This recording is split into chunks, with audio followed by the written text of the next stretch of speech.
Welcome to the Bears on Tap Offensive Line Film Room, bringing you all 22 views and breakdowns on the Chicago Bears offensive line. Presented by Quentin Q. Crisco and the one and only Ron Luce. If there's one thing we love, it is offensive line. It is the trenches. It is watching these guys get ugly with it. Just put guys in the dirt. We're here for it. My name is Quentin Crisco. I am joined by Ron Luce. Ron, how are you doing this evening? I'm doing well. I'm excited to get back into some O-line film here with you. You and I were kind of talking ahead of time. You and I both haven't really dove into this outside of this live studio that we are in here right now. So we're going to break it down in real time.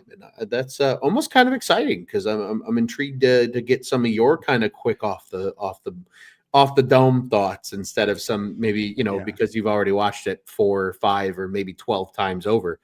But I'm doing well, man. How are you? I'm doing good. It's been a busy week. Usually I would have already watched this 5 or 6 times, the full game, and graded every player. That's kind of tried to do it before this. But with the way this week has worked out, I haven't had the chance. So I've only watched it through once, and that was really just looking for plays to cut up. Like we cut up 3 minutes of plays out of I think it was 15 minutes of total plays. So we got some good ones, we got some bad ones, but mostly good this week. It was just some of the bad were at the worst really time bad possible. Yeah. So let's get into it. And they opened the game up with a little motion here. Nice little motion of DJ coming across formation, which they showed a similar look to this a lot. Something I liked about Thomas Brown. They did a lot of different things from this motion, this formation, but it starts off with a little screen pass out to him. Gets Braxton Jones and Ryan Bates and Coleman Shelton out into space here, which I always love. And Ron, do you notice anything different about this screen than we saw early in the year? It's properly executed. The throws at the right spot. It doesn't take a million years to set up. There's a lot of good things here. It's a quick hitter. And I will say this, I like what they're doing from the screen and the motion, because to me, you hear a lot of really great football minds talk about it, and I agree. Motion is the easiest way to identify a defense. If they're in zone, then nobody's going to run with your receiver. If they're in man, somebody's going to run with your receiver. That's what you quickly figure out. And then at least you're working with zone, and then you can read whether it's cover 2, cover 3, etc. In this case, I love that they see that it's not man, because then immediately you have numbers on the other side of the field with the screen for DJ Moore. And that's exactly what happens here and why it's a successful play right away, just out the jump. And you get a little run action. It, of course, causes guys like Quay Walker to have to be honest with DeAndre Swift coming across the formation. Right. But at the end of the day, man. Oh, and nobody's getting thrown into Caleb's lap like they did in Washington either. Yeah. That's the big thing that stands out to me, that Bates gets enough of his guy for it to actually matter. And Braxton Jones jazz hands, I don't know if they worked, but they're there. I love those jazz hands. They crack me up every time. But Jones, I'll tell you what, in that instance, it did work, because watch the D end as he comes around here. You see that two-handed swat? That's exactly what jazz hands are for. Oof. Now he's knocked off of his momentum and out of rhythm. And it's that half a second he's not able to get back to the play because he's falling forward. That's a proper usage of jazz hands right there. I wish Braxton got a little more of his guy here, but I think that he does enough to get the first down, but I think that could have kept going for a little while if you got him a little cleaner. Yeah, it depends. I think the guy coming behind the play was going to potentially get it anyway. Yeah, I like the play. To me, the one thing I've learned from some good OCs that I've been able to speak to, 4 yards is a quality play. You give me at least 4 yards on every play in a football game, and good things are going to happen. This right off the jump, a fresh set of downs again, and you have to make them think about that formation later in the game. Nice start. Yeah, I agree. Especially on first down, 4 yards that's a plus play, right? That gets you into what your play sheet wants for second down. There's a whole process to it there. This next one, Matt Pryor, he comes out on the pole on the run play, and this one I primarily included because a friend of mine said after the game, for the love of God, no more Matt Pryor polls. And I had to show why. He's a big boy. He's a big boy. He doesn't quite get to where he needs to be. Ole. Slow. He has his strengths, but this is not one of them. No, it's not. And especially when you're trying to come flat down the line. I mean, when that D end is just firing off and you can't even get a piece of them, it's not great, Bob. Yeah. I mean, otherwise, it's shaping up to actually be a pretty nice play if Pryor's even able to get a piece of his guy. Yeah, I do think Shelton's kind of getting handled there, and that has the potential to blow it up. But with Cole Kmet coming through, you might be able to get DeAndre Swift on Cole Kmet's right butt cheek and kind of find himself out in some space. Yeah. Yeah, I see what you're saying. Yeah, you definitely could have done that. I was just thinking more up the middle, but with Cole Kmet being the trailer there, you had something. So this one got me a little excited, but also a little disappointed because it didn't work out how I would have hoped it would. But we see a jump set from Braxton Jones. Oh, yes. Oh, yeah. He just overcommits to him. He just, his feet stop. He oversets him too. It's almost such a good jump set that because that's not a great get off from the D end. It's a fine get off, but because he's kind of hopping, the D end comes flying inside so quickly that it's a beautiful jump set. He just oversets him as a result. Yeah. But more of that. Yeah. You get better the more you do it, I hear. Mm-hmm. I think practice that's how it works. Does help. Could be wrong. And then on the other side, I mean, let's see how Wright does. I haven't looked so on these plays. Like I know we said I hadn't really watched it, but I had to pay attention to the guy who I was focusing on to put the note in. So I was like, yeah, okay, this is the Braxton jump set. But that's all I knew about this play. Curhan gets kind of pushed back, but I mean, somewhat to be expected for a 6'8" guard who probably belongs on a practice squad. Wright does okay here. In my mind, I think that he cedes a little too much ground on that inside, but like you said, gets the job done. And outside of that, you had a double team on the inside with Pryor and Shelton, and I think they held up okay. Yeah, I would say okay. So this one I put in here because every single Packers game since Matt LaFleur has got there, the Packers do not respect the Bears' run game. They just refuse to. And they always get a boot play where the defensive end just says, oh, I'm going to destroy this one. Mm-hmm. And it happened again. As the game went on, the Packers started actually respecting the Bears' run game, which was a change. But on this first one, you'd like to see the defensive end crash down to protect his run lane, and he just doesn't respect it one bit. Nope. Yeah, and honestly, this isn't anything I can blame on the Bears offensive line per se in terms of blocking. It's just the way the game it's called because you want to show run action. You want to try and force that end to respect the run game. Like you said, no respect given. He's just got a free run at Caleb Williams, and thankfully he doesn't rip his head off and potentially injure him because that could have been a lot worse than it actually was. And I just wanted to put that one in there because I feel like sometimes I'll hear from people who's supposed to block that guy. You know, who's supposed to get him. There's guys that don't get blocked on plays. It happens a lot more than people realize. But we'll move into this next one here, and this one I don't remember exactly what's happening with it. I just remember thinking, if I think it was Kmet, if Kmet could get his block here, this might be gone. Oh, yeah. Yeah, maybe.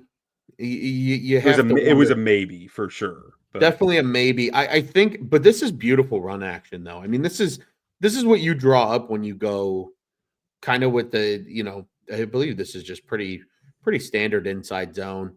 It's almost a stretch zone. It's not quite outside zone, but they beautiful work on the double teams from Wright and Lewis, from guard and center, and then you got one-on-one on the backside. I mean, this is pretty. And I'll tell you what, people might be like, well, why are these guys letting him get across his face? In zone, you can do that. Like, you can let your guy get across your face. You just got to get on his back hip and run him then. Mm-hmm. Because the entire purpose of zone is for the running back to set up his blocks. And they set up quite well. I agree with you, Q. I think there's an outside chance if Kmet gets a clean play here, Swift is able to bounce this back inside toward the middle of the field. I don't know if it's necessarily a touchdown, but it's pretty damn close. And he's at least one-on-one with McKinney in the middle of the field and has to make, force a deep free safety. Yeah, my thought process is if he can find this lane before 95 can close it. Yeah, 95 ain't getting the grass up to 24. And if he can shake 24, it's gone. Yeah. And I agree. My first thought was with you that 95 ain't getting there, but he closes this fast. He's right up in there. He does, but if Swift hits that swiftly, he's not getting there. Yeah. He might get close, but he's not getting there. Yeah, that's one of those where you go, you're right. Oh yeah, there's one more thing I just saw on this that I wanted to point out. We're working at Coleman Shelton's strengths. Watch Coleman Shelton here. Watch him swivel those hips right in the spot. Yep. Cut it off. Just beautiful. That's exactly how it's supposed to be done, and that's what I saw in Coleman Shelton with the Rams that made me say, okay, this guy will work. He's not good, but he'll work. He'll get the job done if you deploy him correctly. Yeah. Ooh, speaking of not being deployed correctly, I already feel like Shelton's about to get dominated by Kenny Clark here. Yeah. Oh, Shelton had himself a day, look at you, Coleman Shelton. Wow. Shelton had himself a day. He had his blemishes, but and one other thing, I'm not sure. I'll definitely be able to point out later. I can't point it out here because Kenny Clark is right over him. I've had this feeling that Shelton might have a tell to his snap, and I think he fixed it this week. Oh.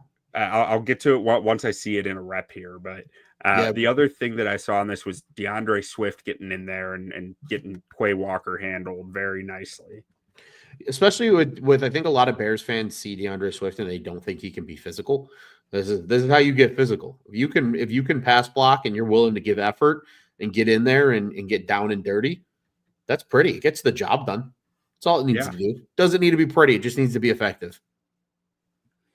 And another major thing that I thought really helped in this game, Caleb was so decisive and so quick with the football. Yeah. That thing was constantly out of his hands into his playmaker's hands and downfield into his playmaker's hands. So there was a lot that the offense and Caleb were helping the O-line succeed. And that confidence, I think, goes both ways, where it's like the offensive line feels like they're being put in a position to win. They're going to play better. It's human nature. Oh, absolutely. And I think, too, just when you start getting some mojo going on the offense as a whole, it elevates everybody's game over the course of a full 60. Speaking of playing with a bit more confidence and mojo, what kind of Jake Curhan? Maybe he's meant to be a guard. Maybe the Bears are just going to play with 6'8" guards for the rest of eternity. Hey, that's hot. One. We like that. And again, even if you feel the guy getting to your outside, go create a pile of shit.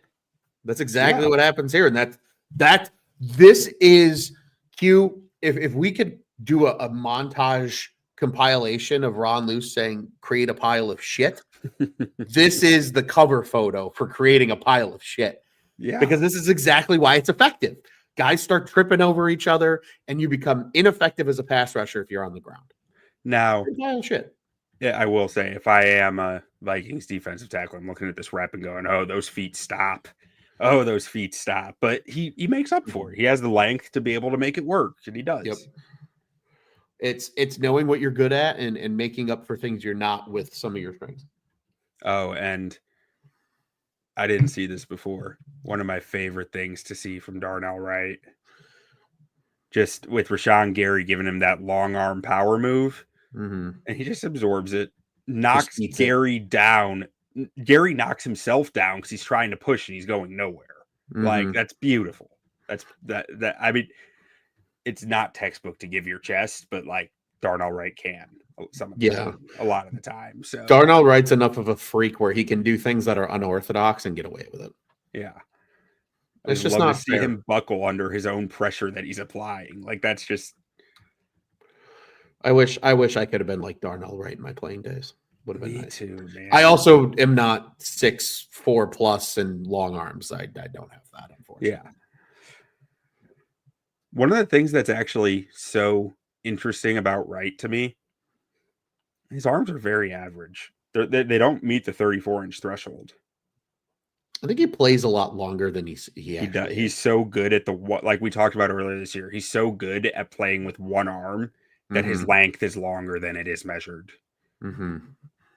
It's deceptive. It's football length. Just like football speed. You might not run a 40-yard dash quickly, but like some guys just look faster on a football field. Like, yeah, you can see right there his right arm. He's playing essentially one arm here. His right arm is longer because he's playing one armed, and he's just getting in there, seeping up that power. Well, and I think he knows too that if you're going to let a guy, he's big enough too then to let a guy come back across his face because he knows he's got that left arm that he can clamp down with him on. Yeah, he plays so unorthodox, but it's so fun to watch. Also, something that I don't think we talked about in our post-game queue appropriately, but we got a visual of it there, so I'll just quickly bring it up. Loved seeing some more of Caleb Williams using his feet this week. I think that's important because it just has to keep a defense honest. Yeah, I think that's huge. I think it helps. He was such a good RPO quarterback at USC, or not RPO, read option quarterback at USC, that integrating some of it. I was thinking about it today as I was watching through the tape, and I was like, if I were Thomas Brown and I was trying to implement new offensive concepts in 3 days, read option is the first thing I'd go to because I know Caleb knows it. I know he likes it. I know this O-line knows it. They mostly blocked for Justin Fields last year. Right. Like, it's something that's easy to install and just start hitting the easy button on, and they were able to do that. Definitely. And you saw it open some other things up because they had to respect what Caleb could do with his feet. Yeah, and then here we got another one where we're highlighting Jake Curhan.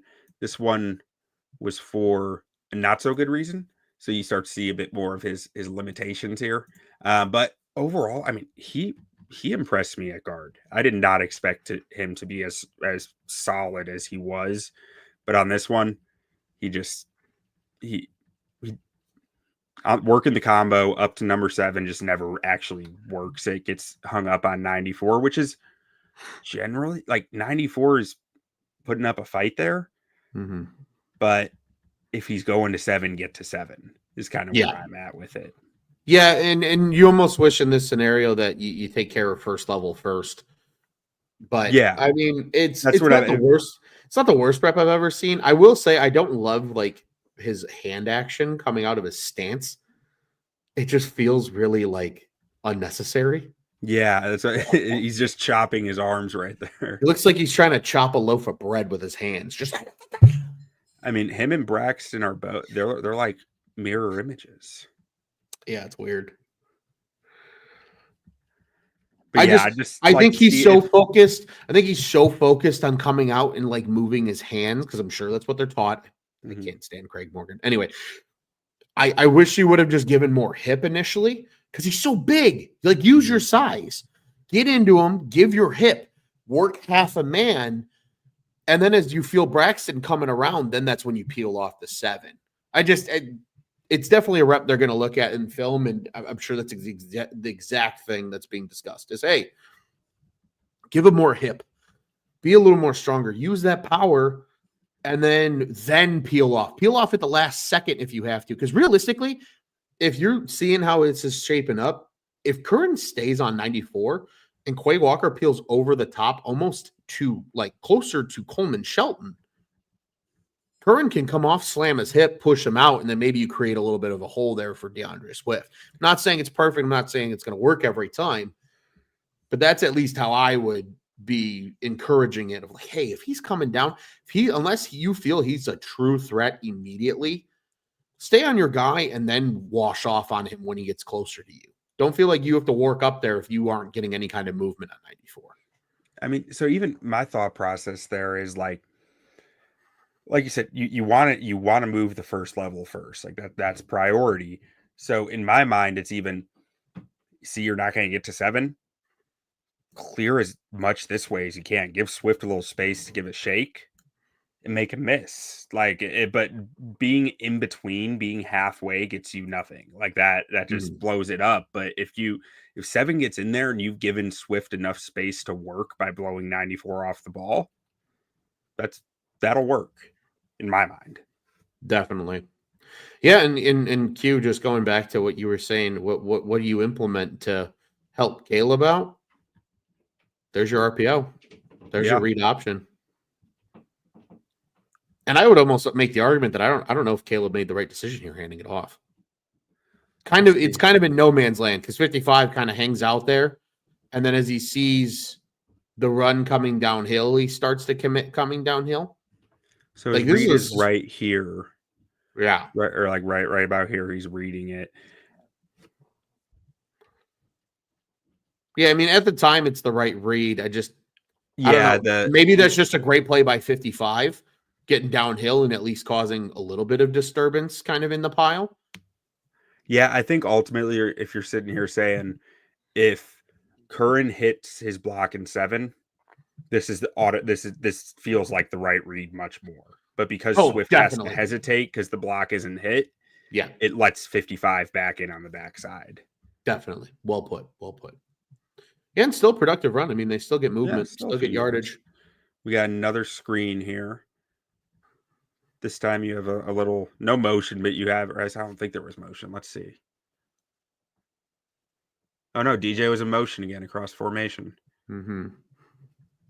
And then again, you had Swift going the opposite way off the snap. That's almost a reverse of the first play. Yeah. Just the other way. And more condensed. I think that was than we saw all year. Definitely. And I think the one thing that was so successful about that screen is the reason it works, especially, is because nobody runs with DJ. There's no shift. They bounce over a half a yard because they're playing hardcore zone. That's those instances where you can use just the numbers game on that side of the field and take advantage of it because you have DJ coming across the formation. I mean, they saw it work on first down. I'm sure Thomas Brown was like, "I'm just going to flip that bitch and we're going to use it later." And that's exactly what happens here. I'm sure if he gets followed, there's a different play. You know, it's 100%. I bet you if he gets followed, it's a handoff to Swift. Yeah.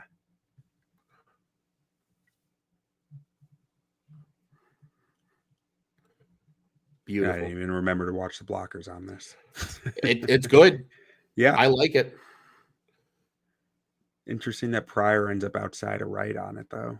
Yeah, it's a little strange. But I kind of like where he's coming from because it's kind of the mentality largely on screens is whoever's the most outside guy is first man that you see go get. And then the second guy's cleanup duty. So sometimes you do end up outside of your blocker if a guy does a nice job walling him off. And that's what happens here. Wright just walls off 56. And Pryor just leaks outside trying to, get in front of DJ to try and set up a block. Does Coleman Shelton do anything here to make 97 flip like that? Or is he just, I think he's just flipping around because he thinks he sees where the play's, he thinks the play's going the other way. Yep. Okay. He thinks he's clever. And instead, DeAndre. You're not clever, Kenny Clark. You're good ball player, though. Still somehow 24 years old after 10 years in the league. But we had what I thought was a wide zone toss on this one. Again, just getting Braxton out in space with Gerald Everett lead blocking, which was interesting. Don't love that. But I think unfortunately, I think that's just a lack of having a Kari Blasingame or any true fullback on the roster. Mercedes Lewis is not fast enough to get out there on this type of play. So you kind of are just limited to a guy like Gerald Everett. I don't love it, but you know what? He executes. Yeah. That's a perfect block. Beautifully. Outside Komet, shoulder. Outstanding as well. Yeah. This is really pretty. Yeah. But yeah, this is outside zone. This is absolutely outside zone. and they execute it to perfection. Because so for those at home, we haven't gotten to talk a lot about outside zone this year, Q, No. because they haven't run a lot of it. So we're getting to dust this one off out of the cobwebs. The rules of outside zone are you open up 1 step, 2 step. If a guy comes, you take him. If not, you go to the second level. That's just the rule of thumb. So you see it, right? Curhan knows nobody's coming. Yeah. So he's up to second level. Coleman Shelton, guy crosses his face. That's his man. Pryor, nobody comes. You're up to the second level. Braxton, one-on-one. I like Cole Kmet the way they work that because that's exactly how you should work it. Because you know on this play they're 2 for 2 with Everett coming and kicking out whoever the last man on the line of scrimmage is. Oh, man. Cole does a great job on this one. Like, I'll knock Cole for his blocking sometimes. He does a great job of holding him up to let Brax get around, and then Brax flips his hips. Like, that's just beautifully done. That's exactly how you work a double team on an outside zone. It's run, run, run, run, run. You feel yourself getting knocked off by the guy coming behind you and just absorb the next man that comes. And it's not the prettiest block, but son of a bitch, it's effective. Yeah. And all DeAndre's got to do is run off of puts his next guy in the dirt. Yeah. And then Swift just runs off of, if I see white pants, I'm following white pants. Yeah. And he does it perfectly. That makes my heart sing, Q. This is That's team good blocking. Even zone. DJ's in on it too. Like, this is full team zone. blocking. Everyone does their job. Well executed. Yeah, it's pretty. And then Swift makes a play on the initial tackler. Like, that's exactly what you want to see. Yeah. That's a someone got fired this week play. Facts. Like, that is 100% a someone got fired this week. We need to execute some of this stuff right if we want to keep our jobs. Yeah, that's just pretty. On this one, I think someone gets in Caleb's. It's Brax. Brax loses his anchor and ends up back in the quarterback. Again, though, he's showing some signs with his hands of being quicker at contact. Like, not good still, but it's not the giant hug that we'd seen earlier in the year of once someone gets their hands in him, he's just trying to wrap outside.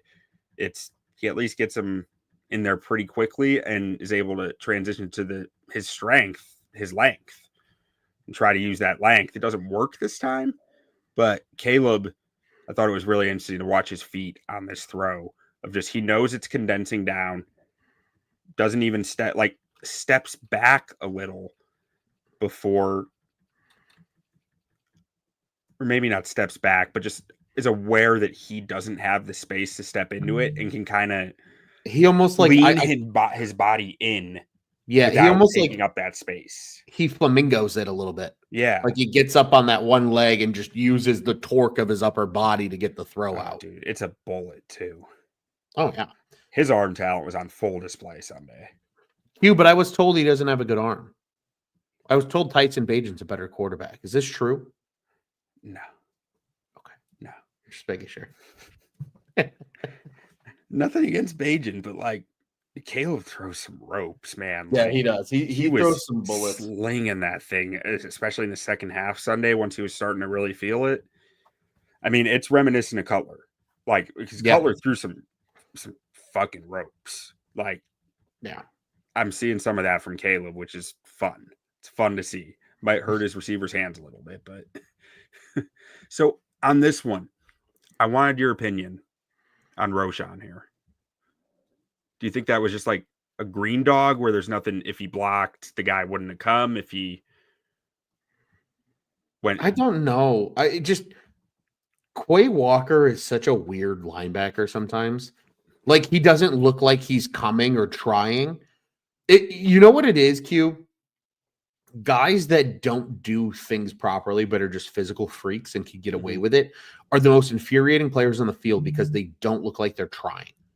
Yeah. So in like this case, he doesn't look like he's coming. He looks like he's a spy on Caleb. Yeah. And then because of Roschon departs, he decides to come. So I don't know if I can really fault Roschon here because he doesn't look like he's coming on this play. And there also might be where the check might be, hey, Roschon, if something immediately comes, you pick it up. If not, flare out.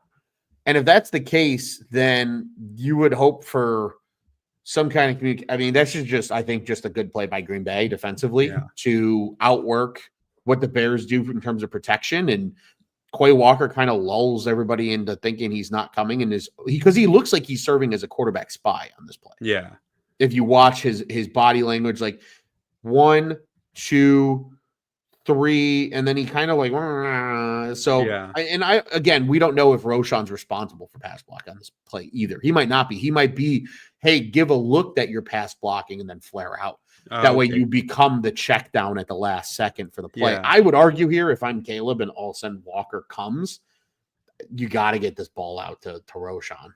Yeah. But I respect it because he's trying to get through his progression, because you really look at this. Yeah, Keenan. Right. I mean, there. We know he's washed, but like he's open. Well, and I think this is wide ass open, right? I think this is a throw though that Caleb doesn't want to make because he has DJ Moore also coming across. So then it's a levels throw. Yeah. If you watch it and how it develops right here, he might see it, but you've got 4 defenders in that window. Yeah. Because of how the play design is. I don't think Keenan's the first read either. Truthfully, I think this is meant for DJ Moore, because it's DJ coming across and then finding the window in the zone. Yeah, I could see that. I would also make the argument, if Caleb's got half a second, 3/4 of a second more here, maybe he is finding Keenan as that safety kind of departs right there. Yeah. Well, I almost wonder if that's within this play, like you said, with Roshan, because he scans left to right. Maybe that's just selling the block, and maybe that's what holds up Quay Walker. Maybe Quay Walker is green dog here, and if Roshan stays in, he stays in coverage, and he's not sure what to do. Just kind of gets caught in between. Yeah, sometimes you just win on a play, and that's, I think, exactly kind of just what happens here for Green Bay. And Quay Walker, Green Bay does not win this play. That's true. And I forgot that this was the play. Caleb does exactly what I want him to do here. Mm-hmm. Just flat out does exactly what I hope he would do. And that's feel the pressure and just get it to your dump down guy. That's why he's there. I think that's why we bitched and moaned so much early in the season, because there was no check downs for Caleb when a play went wrong. This is the exact opportunity where shit's going wrong. Just flare it out to Roshan, get it in his chest, and let him make a play. He's bigger than anybody that's going to try to tackle him out there. Well, and again, I wonder if this was maybe a Thomas Brown adjustment, being a former running back who probably has a lot of ideas on how you can manipulate pressures and blitzes with the use of running backs. Sure. Saying, if someone's flying in, Roshan, you got to get them. But outside of that, if someone's coming a little slower from depth, just get out there. Just get out there and let Caleb get you the football, because that's going to be better than you picking up the block and the guy maybe getting by you. Getting the running back into space is just as effective as picking up the block, as long as your quarterback can process it. Correct. Absolutely. And Caleb showed it on this play that he can process it. Yeah. With a little help from Quay Walker being a little delayed. But so on this one, we see Coleman Shelton. He's going to lose bad a few times a game. He just is. And that's what we see here. Yeah. Not great, Bob. It looks like he and Curhan just... Yeah, Curhan too.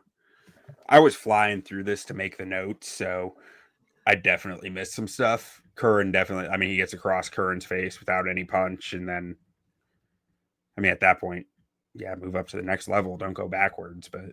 Yeah. You're going to win some. It's just the nature of the beast. Plus, they bring the pressure off the edge. It's really the pressure off the edge was going to make a play. I think even if this gets blocked up properly, that's an instance where you say, hey, good job, you won the rep. Well, is DJ supposed to hit something here, you think? No? DJ's a decoy in this place. Okay. He needs to sell that it's an outside zone play. Because here's the thing. This is the type of play. If I'm Thomas Brown, I see DJ Moore coming across and that blitzing safety disrespect the fact that he's not even going to get a look at the football. That's a play I pocket for later in the game, and that becomes play action with a dump off the DJ in space. Yeah. Hey, we got. I was wondering how long it would take after we find the bad Shelton rep for Scott to show up in the comments. His head is on the wrong side, Scott. You are correct.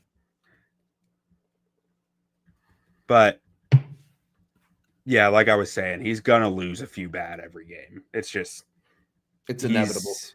He's making up for lack of power, lack of size. He's going in too strong on guys. Q, you're a Marvel fan, right? Ish. I ask you, what's more inevitable, Thanos or Coleman Shelton fucking up at least 4 times a game? It's a good question. If it was 3, I'd say definitely Shelton. But 4, that's pushing the limit. Okay. Fair enough. Yeah, just a good play. Sometimes you win as a defense. That's the nature of the beast. And Scott, I'm not trying to make excuses for Shelton. I'm just trying to tell the reality of who he is as a player. Yeah. He's gonna lose a few times a game. He just is. And I didn't think he necessarily would lose this badly coming into the season. I was wrong. I'll eat it. But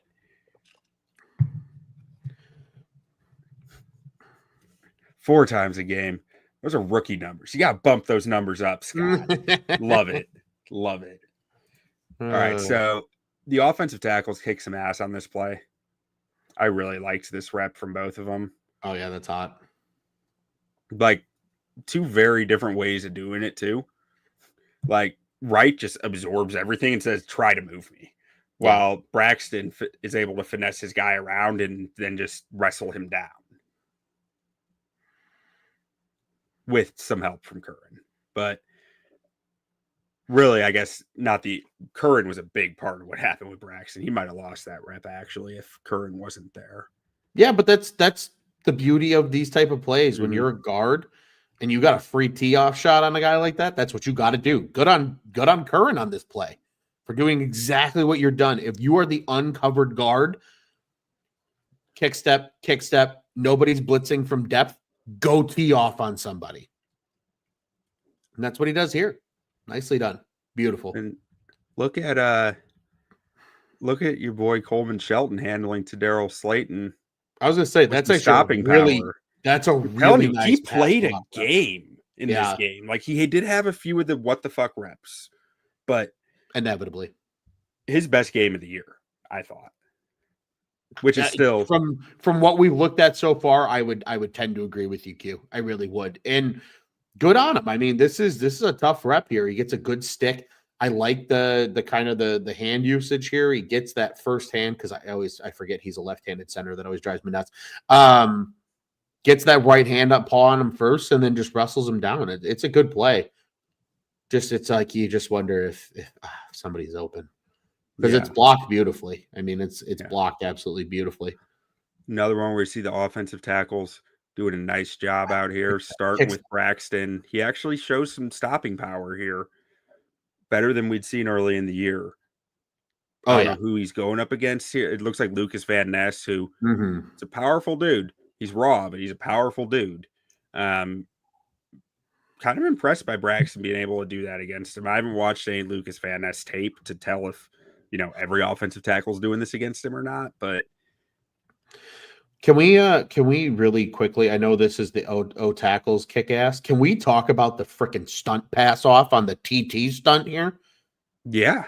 This is hot. This is something that I haven't seen all season from this interior offensive line. This is sexy. This is good work. Curhan knows. So for reference for everybody at home, in this situation, because of what Curran's doing, they're sliding left. That's clearly what's happening here. And yes, so TT stunt means tackle stunt. So if you ever hear a TE stunt, that's a tackle end stunt. That means it's an outside and an inside guy. In this case, it's just an inside and an inside stunt. And you can kind of almost feel it coming because you have a 2-eye and you have a 4 rather than a true 3 and a 1. But Pryor has a hunch. He knows he's locked on his man over there. Shelton starts the slide, and Pryor sees it immediately, cuts him down. Beautiful. Probably yelled something when you look at the way that Shelton game. Yeah, probably. That's what we would call when I was in college. If there's a stunt, game. And, this is perfect. Curran's giving eyes to Braxton just in case that guy comes back inside. It makes my heart sing. That's just good stunt pickup. It doesn't happen a lot with this Bears offensive line, but damn it, that's how it's done. This honest to God might be one of the best offensive line reps that we've reviewed this entire season, Q. Yeah, there were some really nice ones to choose from in this game, honestly. Scott saying they screwed up because they ran into each other. Let's see. I think a lot of them running into each other is because Pryor just puts hands on him. Yeah, Pryor smacks him in the face. So the rule of thumb with a stunt is penetrator first. Oh, I love watching that. The defensive tackle on the left. Yeah. Ow. But that's exactly how you handle it. It's penetrator first. In this case, the outside guy's the penetrator. Pryor cleans him up. And again, Ron Luce's favorite terminology in the game of offensive line play. Create a pile of shit. And that's what Pryor does. Throw him into the other guy. It's perfect. It's beautiful. Absolutely beautiful. Because in theory, and I know what Scott's saying here, well, they run into each other. Well, no. Ideally, that guy coming off the outside, the initial penetrator that Pryor takes care of, is blowing up the play and getting into Shelton's hip. And then by getting into Shelton's hip, that allows the looper to come around with either a one-on-one or with no pressure. Because Pryor handles the penetrator so well and passes him off to Shelton so well, the looper's fucked at the end of the day. Yeah. So yes, they run into each other, but not because they're a bunch of doo-doo heads. It's because this is just how you block a stunt if you're an offensive lineman, especially on the interior.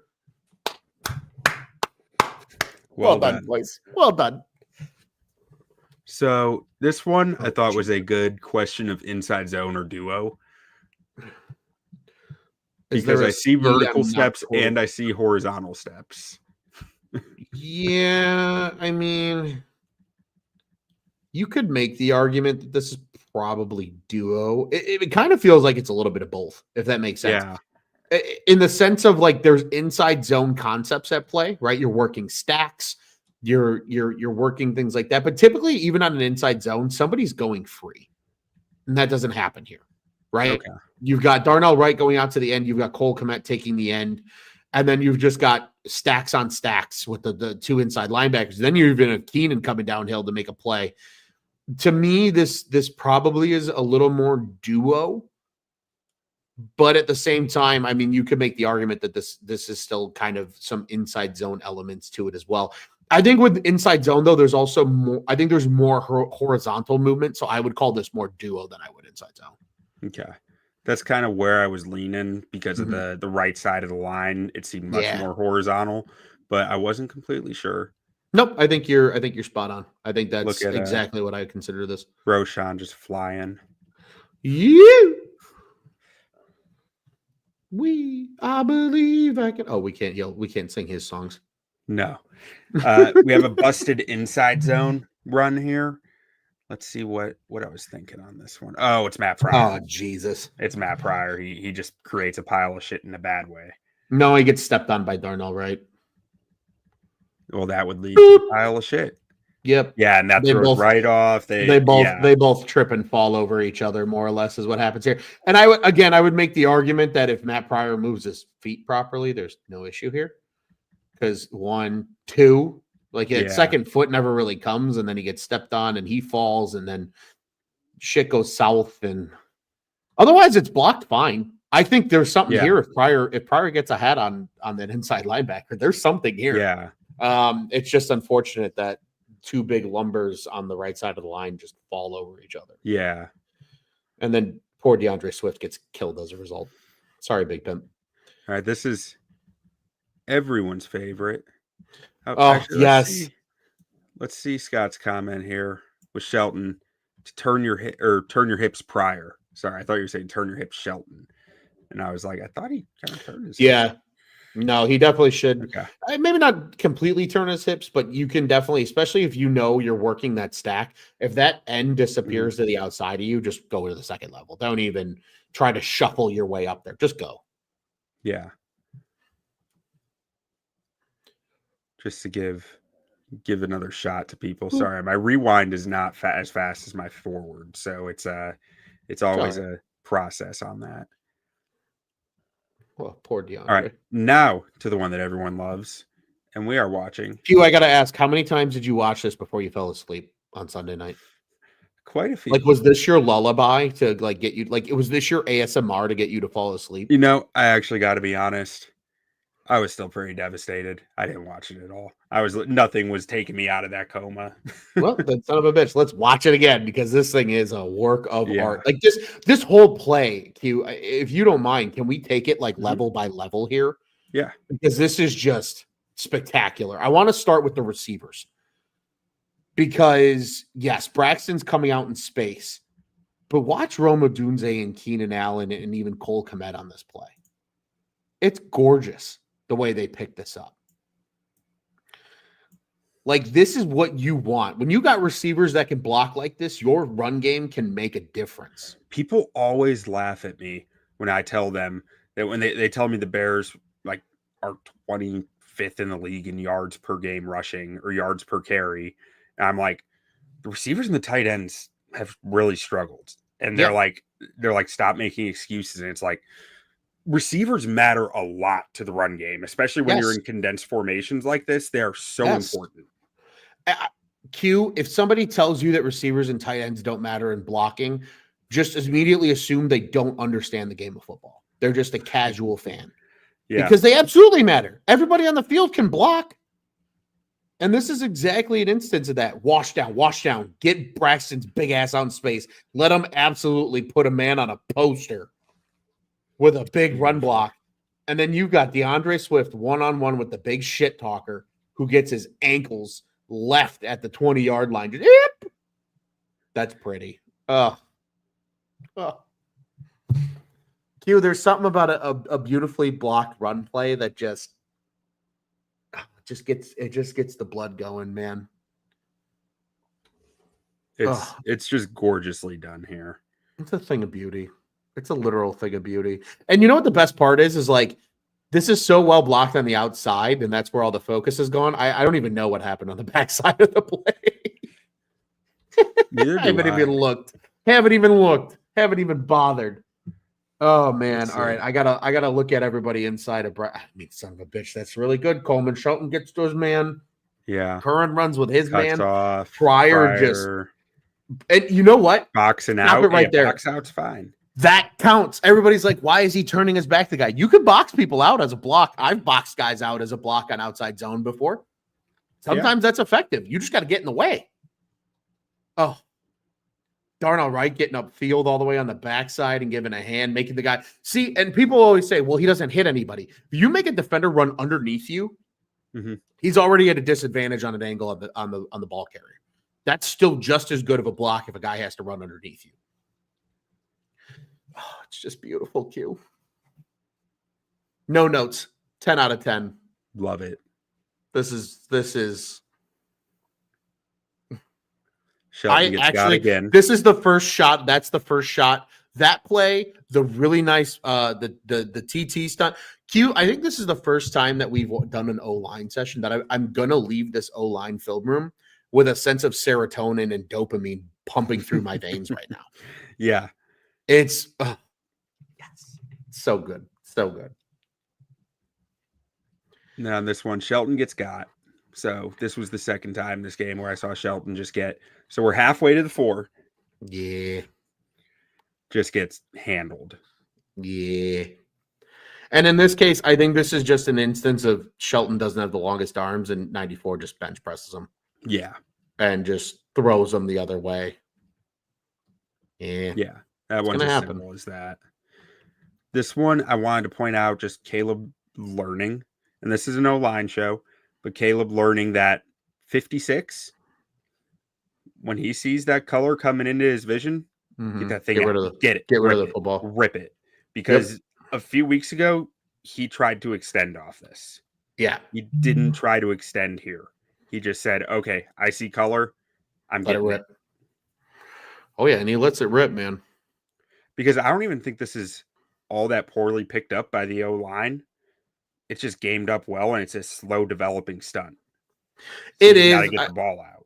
Yeah, in a perfect case scenario, you would like to think that Curhan can come off and at least get a piece of him toward the end. Mm-hmm. But as you mentioned, because it's such a slow developing stunt, because 56 is coming across effectively 3 gaps here. I mean, it's picked up at again, penetrator first. In that instance, it's picked up beautifully. They handle the penetrators perfectly. And you see Curhan kind of see him at the end. I'm not mad about it. Yeah. Truly. That's where I came away from this rep going like, I don't feel like it's a full demerit on the O-line that he got free. It's just when you're running slow developing stunts, the guy's going to get there in 3 seconds. You know? Oh, yeah. Absolutely. Absolutely. And you're not always going to have the guy with the eyes downfield to make it work. But that's as good as it can get on the other end with Caleb whipping it out there and getting it to his guy. That's pretty. Packers bring 6 here. We see Pryor give up some ground there up the middle. Like to see them pass that off a little better. But generally, I felt like they picked this thing up pretty well.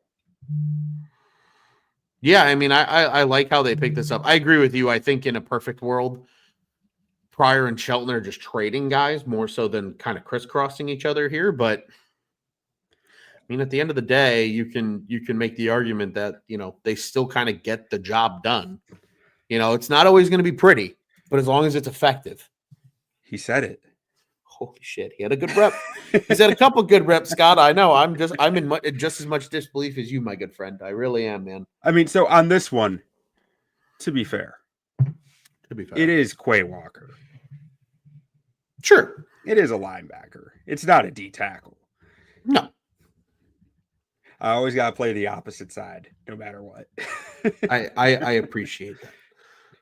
That Braxton got walked a little there. I think actually this rep was a red herring for things to come to Braxton because Rashawn Gary just says, "I'm walking you back." Yeah, but then you also have to respect Caleb's sense of the pocket and getting rid of it. That's one thing I will say. I know Caleb has gotten knocked a lot for taking sacks this year. His sense of the pocket's pretty good though. Mm-hmm. Sometimes he just takes a sack because he understands he's beat. And rather than turning the football over, he just accepts it. Yeah, sometimes I think it's that's just as good a a thing to some extent. Yeah, just eat it. Sometimes when a rookie quarterback is throwing no picks, there's a coaching element there. There has 100%. to be. This is the final series, and on this first one, I thought Braxton got beat some, but I think someone else might have gotten beat a little too. Or no, it was really just Braxton, but really, Caleb's still bailing from a clean pocket in my mind here. Like, he can adjust a little in the pocket, but I think he's got. No, I think he does. I think he's fine there. Because, I mean, it's not like Braxton's coming and he's got a ton of room to step up. He really doesn't have a ton of room to step up in this pocket. And we also don't know what's developing downfield. If there's nothing there, bailing is okay.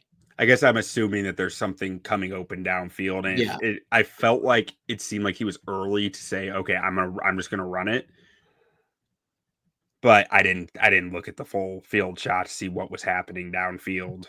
Yeah, I mean his pocket's gone at that point. Yeah, like there is no I don't think he can even confidently shuffle a yard or two to the right and still feel like he's got time to throw the football. So I'm fine with this. I don't think it's a terribly blocked play outside of, like you said, Braxton getting walked a bit back into him. I think the other 4 pick up their guys just fine.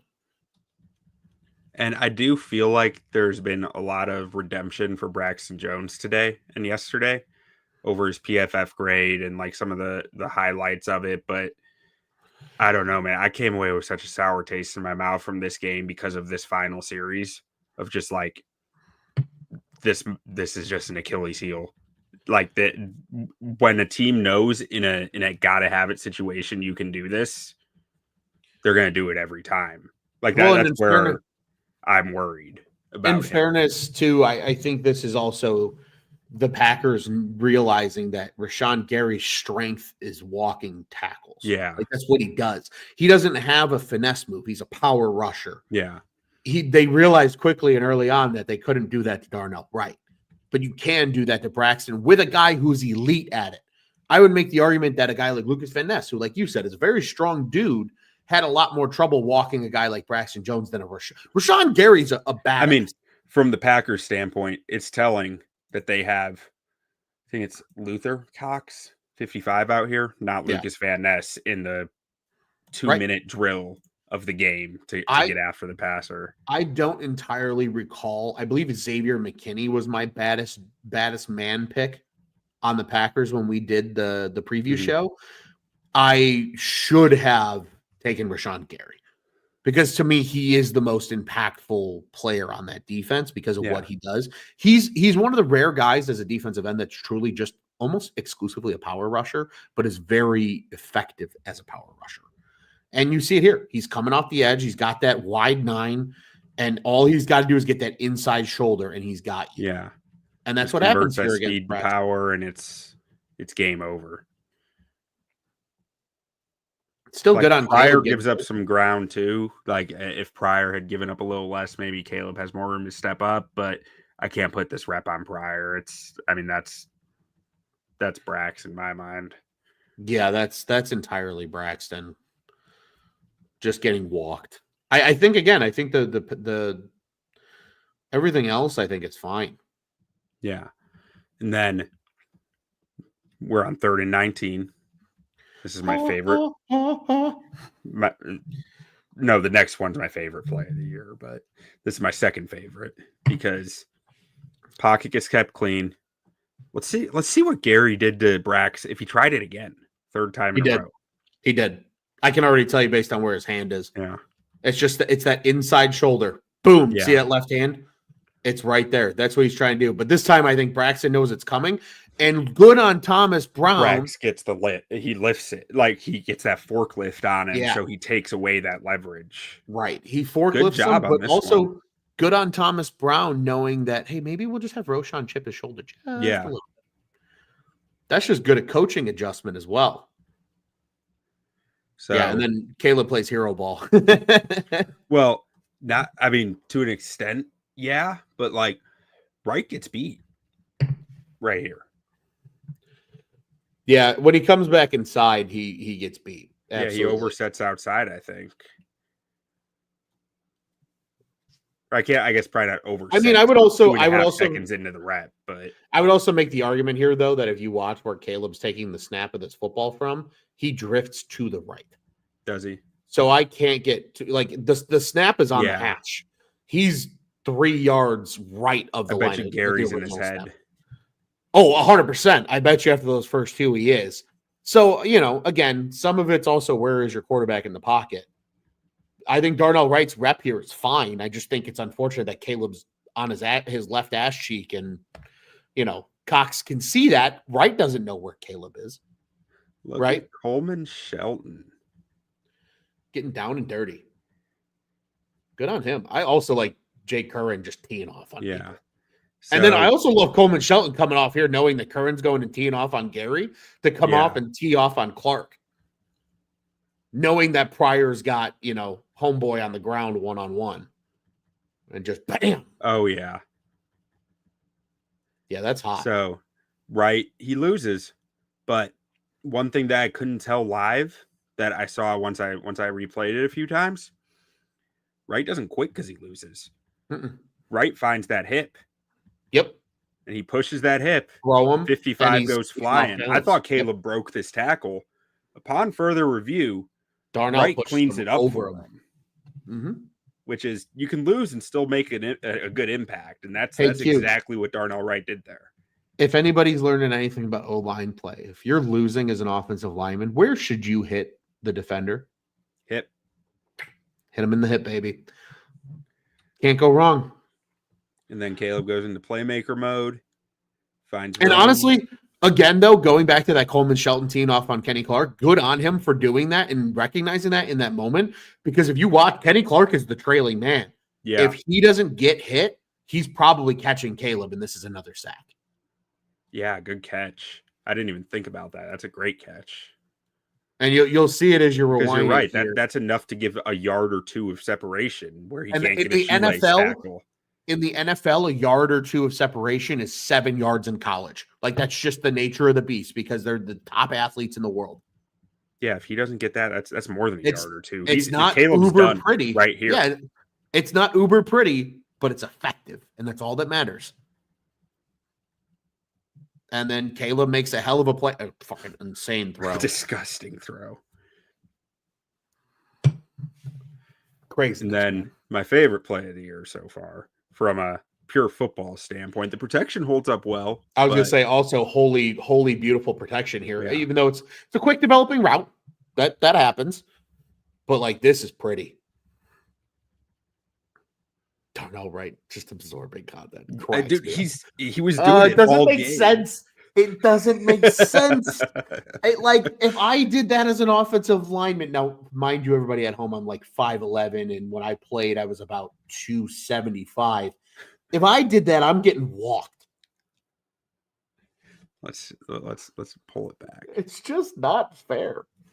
Like, look at this. He's winding up, takes it in the chest. Nothing. Doesn't matter. Doesn't fucking matter. It's just an immovable object sometimes, man. It's glorious. I'm telling you, he is my favorite lineman to watch because he does so many things unorthodox, but it works. Yeah. And it doesn't make sense. Some of it doesn't make sense. And because of that, it like makes me laugh. And that's why he's fun to watch. Also, and then we had one more. Is that a kick step from Cole Komet? Can we talk about that real quick? Look at this kick. Oh, it is. Look at this kick step. Look at the Cole Komet kick step on the left-hand side. Shout out to JT O'Sullivan, everyone's favorite eligible tackle out here. Look at that. Kick step, get into him. Yeah. That's good stuff. That's good stuff. That's awesome. Roshan, too. Roshan gets in there. Little max protect here. This is pretty. It's effective. It's not perfect, but it's effective. Yeah, Caleb making magic happen. I forgot to put the timer in on this one, but they're just all protecting inside. They know exactly where they're going with it. They're saying we need to protect the inside. This ball's coming out quick. Yeah, just don't let anyone win inside. Seconds. Yeah, just make sure nobody kills them from the inside. Exactly. Get it out to Keenan. And then we had a run play where into a super stack box. Don't love running the football into a super stack box. Yeah. I appreciate Caleb's fire here of wanting to go block, but I'm glad he didn't try to go kill anybody. Yeah. I love when a quarterback gets involved. Justin Fields used to do that shit too. I enjoyed that. I like when a quarterback wants to get in on the action. But you just got to be smart. And he was smart on this play. But he thought about it. He was like, ooh, but I can just tee off on this guy really quick. And he won't know what hit him. Don't do it, Caleb. But if there's anyone to do it against, it's the Packers. But yeah. Fuck those cheeseheads. Go get them. But Ron, final thoughts after watching this this cut up of some key blocking plays for the Bears. Man, the Bears blocked a lot of shit really well. This was probably the best O-line film review that we've done all season. Yeah. In totality. Yes, there were still negative plays. Folks, negative plays in football are going to happen unless you have a full all-pro line. And I bet you right now, if we cut up an Eagles tape, there's still negative plays that happen on Eagles tape. And that's one of the best offensive units in football. For them to get together and do what they did, it contained a very good defensive line. Like, let's not undershadow. Like, Kenny Clark is a monster. Rashawn Gary's a very good player. Yeah, they're deep. Lucas Van Ness. Daryl Slayton's a super underrated nose tackle. That dude's a beast. Yeah, they've got a very respectable unit up front. And again, you have some very good linebackers when they come from debt. Quay Walker being one of those guys especially. They did a lot of good shit in this game. Again, I think further highlighting, I love what Thomas Brown did with the game plan because I think he schemed a lot of things to work in favor of the strengths of his offensive line, and we saw a lot of that here in this film review. I'm hopeful we get another positive film review next week, Q. I know it's Thanksgiving week, and we'll collect ourselves before a really early game on Thursday against the Lions on Thanksgiving. And we'll navigate obviously shows and things like that from there. But just what a this was nice today, Q. I needed this. I needed some good O-line play, and the Bears delivered. I know it was a loss. It still sucks. It's always fuck the Packers.